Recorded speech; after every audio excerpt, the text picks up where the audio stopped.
इस वक्त की बड़ी खबर आपको बता दें, दिल्ली एनसीआर में ऑक्सीजन की भारी किल्लत हो गई है। अस्पताल की याचिका पर दिल्ली हाईकोर्ट में सुनवाई। 3 अस्पतालों ने ऑक्सीजन की कमी बताई। ब्रह्म केयर, बराम हेल्थ केयर, बत्रा अस्पताल की याचिका थी। यानी हॉस्पिटल कोर्ट जा रहे हैं यह बताने के लिए कि हमारे पास ऑक्सीजन नहीं है। तीनों अस्पतालों ने ऑक्सीजन देने की गुहार लगाई और कहा कि हमारे पास ऑक्सीजन नहीं है, कोर्ट इस बात का फैसला करे, कोर्ट सुनिश्चित करे कि हमको ऑक्सीजन मिले। यानी सिस्टम से जब आदमी का भरोसा उठ गया तब खुद इन 3 अस्पतालों ने अदालत का दरवाजा खटखटाया और कहा कि साहब हमारे पास ऑक्सीजन नहीं है, कोई मरीज आएगा तो हम उसको ऑक्सीजन नहीं दे पाएंगे, नई भर्ती नहीं कर पाएंगे। लिहाजा कोर्ट को कहना पड़ा कि ऑक्सीजन की सप्लाई सुनिश्चित करी जाए और तीनों अस्पतालों को ऑक्सीजन मुहैया कराई जाए। वहीं मुंबई में ऑक्सीजन की भारी कमी है। सिलेंडर रिफिल कराने के लिए लोगों को घंटों लाइन में इंतजार करना पड़ रहा है। मेरे सहयोगी श्वेता की रिपोर्ट देखिए।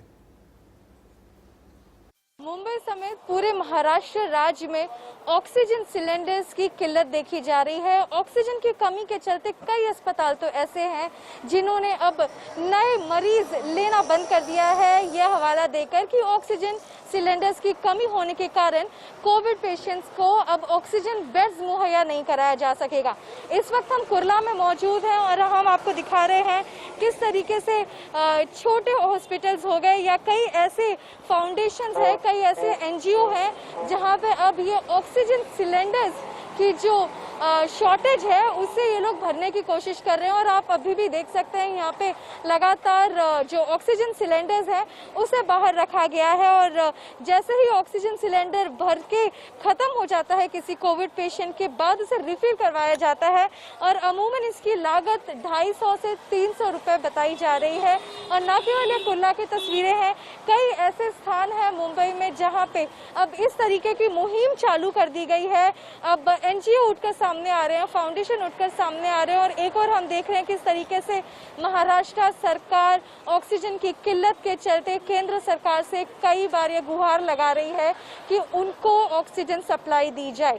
यही नहीं, आपको बता दें आज सुबह ऑक्सीजन एक्सप्रेस भी महाराष्ट्र के लिए रवाना हुई है वाइजैक से और इसके बाद हमने देखा इंडियन एयरफोर्स भी अब ऑक्सीजन यहाँ तक लेके आएंगे महाराष्ट्र में। यानी कि आगे आने वाले दिनों में ऐसा महाराष्ट्र सरकार का माना जा रहा है कि जो किल्लत चल रही है ऑक्सीजन की वो अब आगे देखने को नहीं मिलेगी। ज्यादा से ज्यादा कोविड पेशेंट्स को ऑक्सीजन मुहैया कराया जा सकेगा। कैमरा पर्सन राज शर्मा के साथ श्वेता वर्मा, इंडिया न्यूज, मुंबई।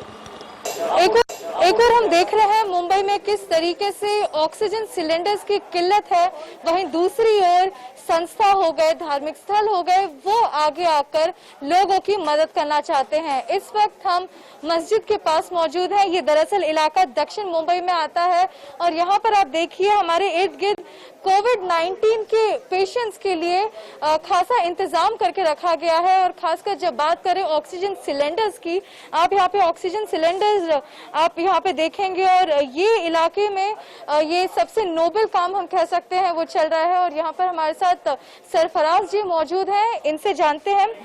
सरफराज जी, पहले तो बेहद शुभकामनाएं, आप बहुत ही अच्छा काम कर रहे हैं। ये बताएं इसका विचार कैसे आया?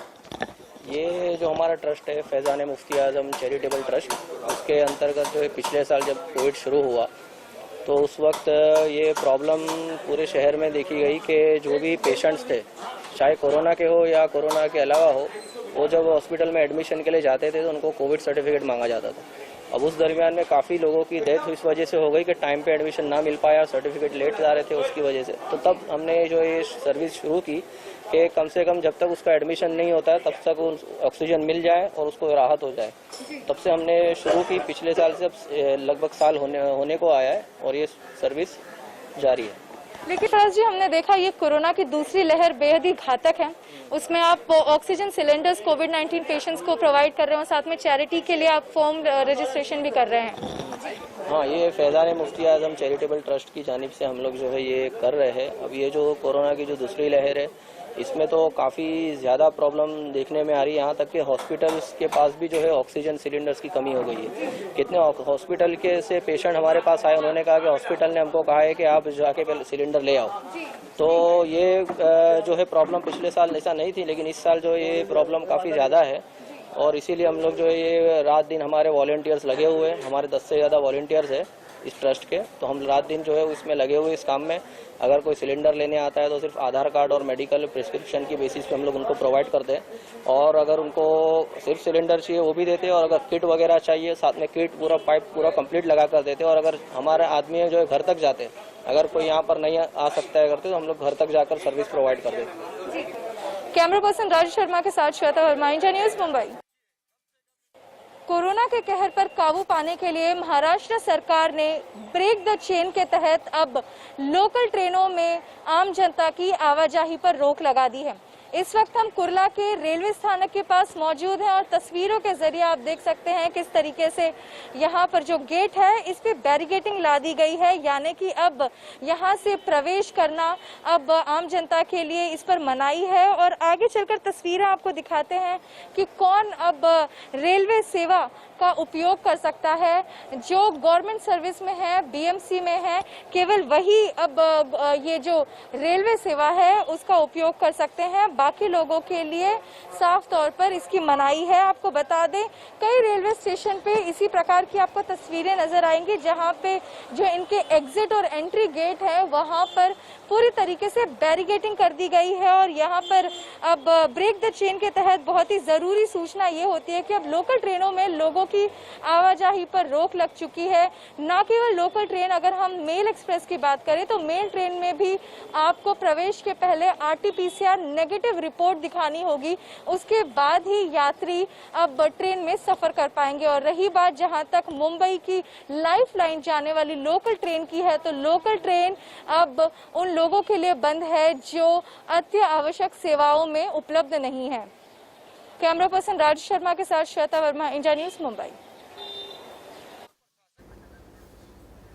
हमारे साथ दो खास मेहमान इस वक्त जुड़ेंगे, डॉक्टर अनिल बंसल और डॉक्टर सुनील राणा। आप दोनों का बहुत बहुत स्वागत है इंडिया न्यूज पर। हम आपसे जानेंगे कि आखिर ऑक्सीजन की जो किल्लत हो रही है इससे पेशेंट कैसे जूझ रहा है, कैसे इससे पार पाए, कौन कौन सी दवाइयां हो, म्यूटेशन जो इस वक्त डबल म्यूटेशन आया है उसके बारे में भी आपसे बातचीत करेंगे। लेकिन पहले चलते हैं सीधे ग्राउंड पे, मुंबई चलते हैं जहां से मेरे संवाददाता अभिषेक जुड़े हैं।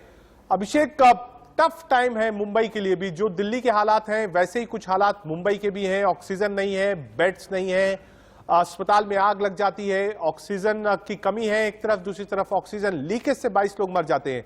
मुश्किल वक्त मुंबई के लिए भी।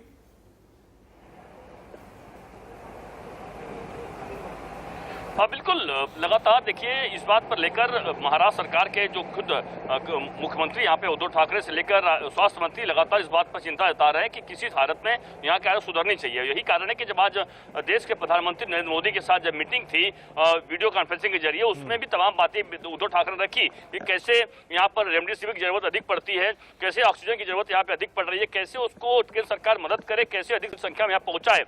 इस बात की जानकारी खुद उन्होंने पीएम को दी और इस बात पर भरोसा बताया गया कि आने वाले दिनों में मुंबई और महाराष्ट्र के हिस्सों में यह बात का ध्यान रखा जाएगा कि अधिक संख्या में लोगों को घर से ट्रीटमेंट किया जाए, घर पे रहकर ट्रीटमेंट हो, ताकि लोगों को जरूरत ना पड़े कि अस्पताल में आए, क्योंकि टेली अगर मेडिसिन दिया जाएगा तो घर पर क्वारंटाइन रहकर वो आराम से ट्रीटमेंट कर पाएंगे जिनको अधिक बहुत ज्यादा जरूरत नहीं है अस्पताल एडमिट होने का। ये बहुत आसान होता है, मतलब कहना कि आप घर में रखिए, घर में रख के ट्रीटमेंट दे दीजिए। जब ऑक्सीजन डिप करती है, मरीज तड़पने लगता है, तो उसको मालूम है कि अस्पताल में जगह नहीं है, लेकिन उसके बाद भी वो अपने जानने वालों को फोन करता है, अस्पताल के कॉल सेंटर्स को फोन करता है, क्योंकि उस वक्त डेस्परेशन बढ़ जाती है। अभिषेक, मैं ये जानना चाहता हूं कि मुंबई महाराष्ट्र में एक टफ लॉकडाउन दिया है, ब्रेक द चेन का उसको नाम दिया है। ऑक्सीजन के लिए सरकार क्या कर रही है, बेड्स के लिए सरकार क्या कर रही है, मेडिसिन के लिए सरकार क्या कर रही है, या फिर हाथ पर हाथ रख के बैठी हुई है?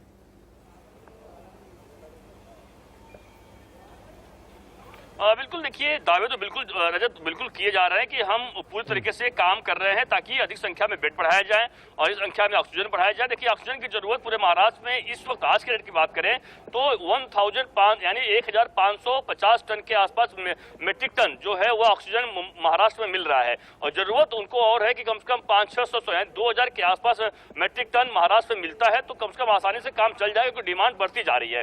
रही बात बेड की, देखिए बेड लगातार जो कोविड सेंटर्स जो हैं वह लगातार बढ़ाए जाने की बातचीत चल रही है। स्वास्थ्य मंत्री ने इस बात पर जोर दिया है कि आने वाले दिनों में 3 से 4 हजार बेड की संख्या और बढ़ाई जाएगी ताकि कहीं पर भी दिक्कत ना हो। वेंटिलेटर और अधिक बढ़ाया जाएगा ताकि वेंटिलेटर जो कम पड़ रहा है वह कम ना पड़े। लेकिन देखिए, बिल्कुल आप जो सही कह रहे हैं, कहा तो बिल्कुल जा रहा है, लेकिन दावे आखिरकार जमीन पर कब उतरेंगे देखना होगा, क्योंकि हम भी इसी पर नजर बनाए हुए हैं। बढ़ने जा रही है, जो दावे हैं इस वक्त जो किए जा रहे हैं, लोग कोशिश कर रहे हैं, शायद ये पहले होते तो और अच्छा होता। हम एक मुंबई से ये खबर आ रही है, मुंबई से